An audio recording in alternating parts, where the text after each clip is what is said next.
Today, Kersh is officially going to continue his Hall of Fame career for at least one more season in Los Angeles. The longest tenured Dodger, first called up back in 2008, and since then, he's won 185 games, 5 ERA titles, 3 Cy Young Awards, the 2014 National League MVP, 8-time All-Star, won a Gold Glove in 2011.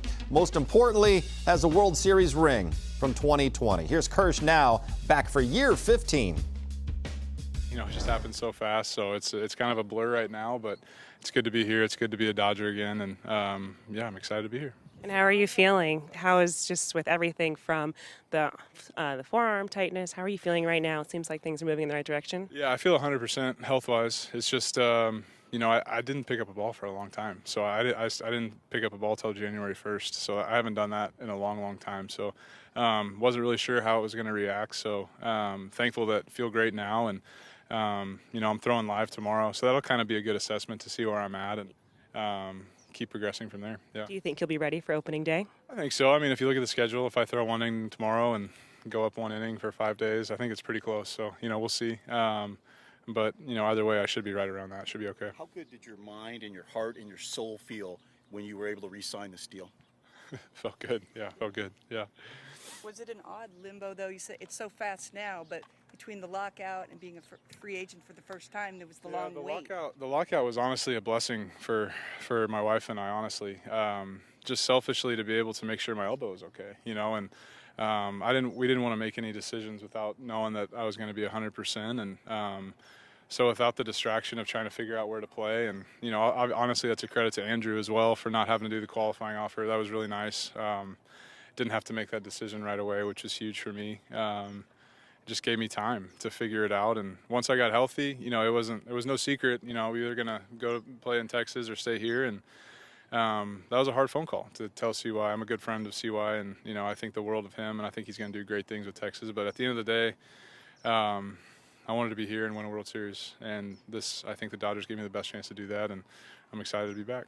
Are you at the point where it's going to be a one-year deal, 1 year at a time, and make your decision every year?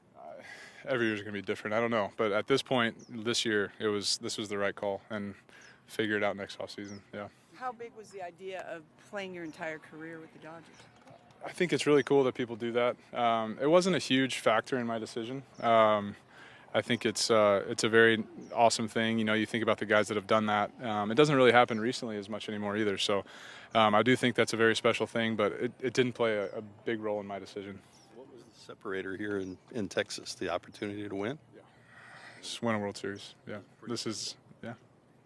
I mean, you know, once, you know, my kids are old and they're older and getting in school, and the draw of, you know, being home more and keeping them in school was big. You know, that there's no secret to that. But my Ellen was on board. She wanted to do this again. And I think, you know, my son, Charlie, he's 5, and he hasn't, you know, the last couple of years have been tough. And so for him to finally get to be around the clubhouse again and get to do some of those things, I'm excited.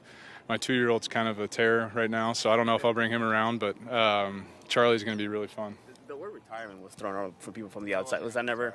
I mean, unless my elbow was bad, but if I was healthy, I was going to play. Yeah. Was there one particular day, though, that stays with you where you knew the elbow was better? No, it was a process. Yeah, it was a process. You know, as I started throwing in January, started feeling a little better and better, and every day I'd throw more, and I wasn't as sore, and then started throwing off the mound a little bit more and kept bouncing back, and just kind of one day it was like, man, I'm healthy. So, and then from there, made the decision. What was the reaction from some of your teammates when they found out you were coming back? I don't know. I really haven't talked to them about it. They seem happy to see me, though, so that's good. Yeah, that's good, yeah. I mean, I think what Kersh has meant to this organization, to the city of Los Angeles, goes without, you know, talking about. I think going into the offseason for us, it was the number one priority.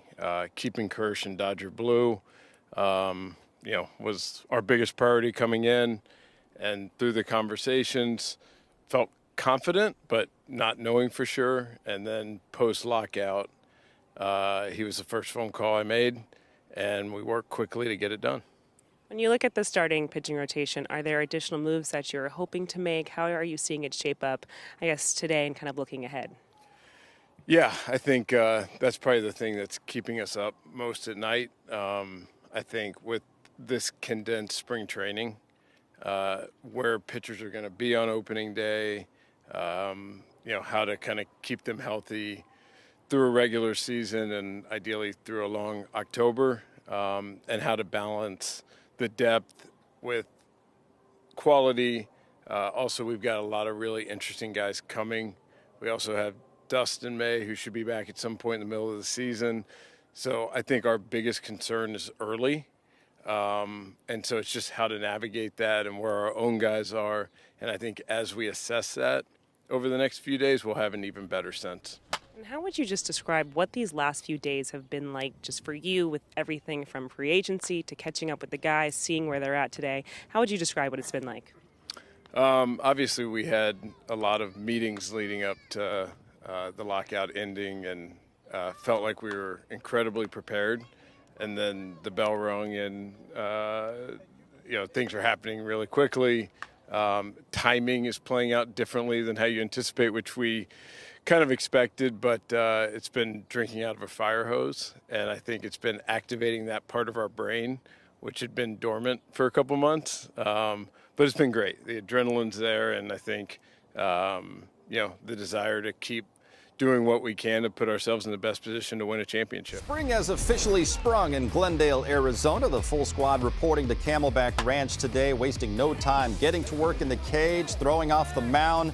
And it's great to have fans back at spring training as well, able to get up close and personal with some of the players. Such a great sight to see, and it's always a fun time at CBR. There's only 15 games in Arizona, the first one only 5 days away. It's a much quicker ramp up for the season than the players are used to, Jerry. So what are they going to try to accomplish over these next 5 days to be ready for Friday? Well, really, you got to understand that even though you have that spring training opener on Friday, it's not the end-all, be-all. The biggest thing is being ready opening day, and that's April 8th for the Dodgers. So you want to make sure you take care of your body as a pitcher. Make sure you get enough bullpen sessions.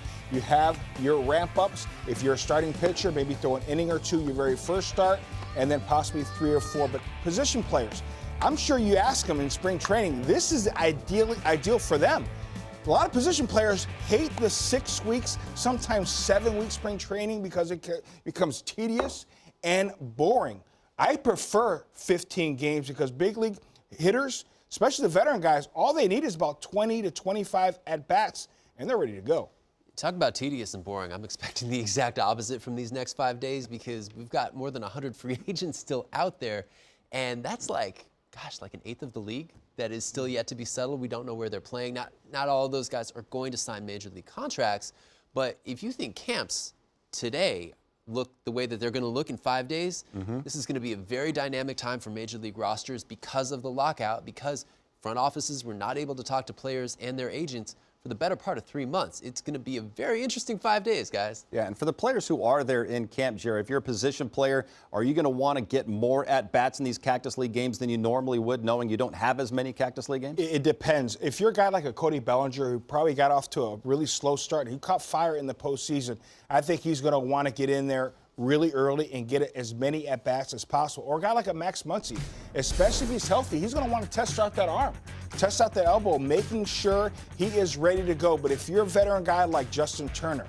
Mookie Betts, you don't need a whole lot of at-bats because you know, especially a week leading up to opening day, you can ask the manager, hey, I want to play just about every day, simulate playing every day, and be ready to go. So I don't really worry about the veteran guys. And we know the young guys, especially the guys who went on the 40-man roster, they're going to get plenty of work, especially the first week to 10 days of games, because a lot of these big leaguers are probably going to get 1 or 2 at-bats, and here come the young guys. And that's the thing, is that we often see when the opposing team's starting pitcher comes out of the game, then we often see the big league regulars who are in the lineup that day also come out of the game because they got the at-bats against the guy they wanted to see. So a bit of it, to me, depends on sort of how the pitchers are pitching and how long into the games they're going.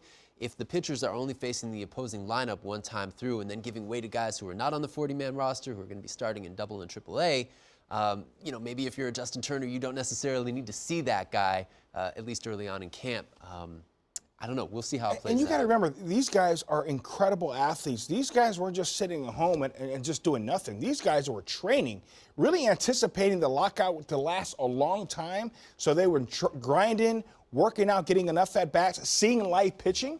So these guys are ready and in shape when they arrive at the camp. But you and Nomar have admitted once you get inside that stadium for the first time, you start to get those butterflies back and it starts to feel real. And